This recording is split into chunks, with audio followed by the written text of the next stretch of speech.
It is 2 Corinthians chapter 12.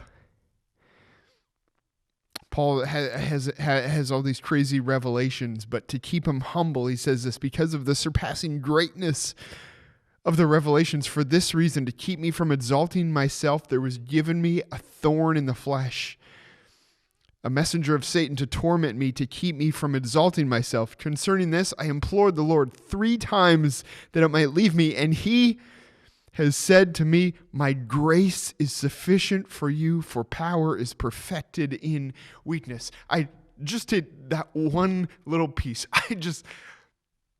That Jesus says to Paul, my grace is sufficient for you.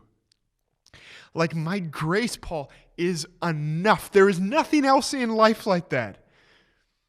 That you ever have enough that actually satisfies. Like, it doesn't matter what you pursue. You pursue money or relationships or things or like whatever. Like, you keep needing more, you keep needing more, you keep needing more because it's never enough.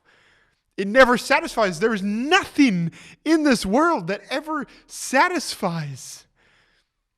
I mean, addiction is because you need more and more and more because it's not enough. It's not enough. It's not enough. It's not enough. And Jesus comes to Paul and says, listen, Paul, my grace is sufficient. It's enough. That you don't need anything else, Paul.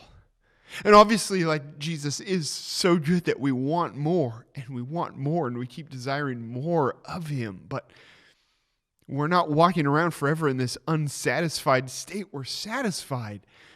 Like, that's the promise of Christ, that he will delight our souls, that he will satisfy our souls, that he is the manna from heaven that fills our stomachs. He is enough. Why do we continue to pursue other things, knowing that they'll never satisfy and knowing that only Jesus satisfies?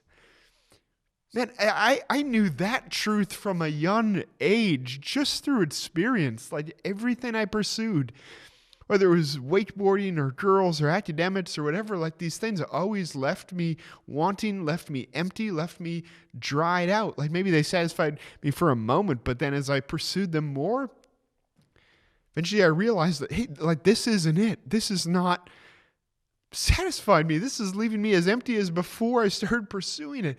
And Jesus, as I started pursuing Christ, it was the only thing I had ever experienced that I actually felt like this is enough. Like, the more I pursued him, expecting him to dry out as well and leave me empty, it never happened. I mean, at the end of the day, that's why I kept pursuing Jesus, because my joy was just made full in him. Because he filled up that longing in me like nothing else ever was able to do. That is a mind-blowing, earth-shaking statement. My grace is sufficient. Man, take that to the bank.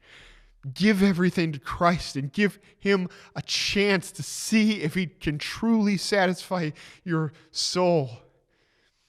Because he will. Because his grace is enough. Give up all those other pursuits and put it all on Christ. Seek first my kingdom. Do it and realize that he's the only one, the only kingdom worth pursuing. My grace is sufficient, for power is perfected in weakness.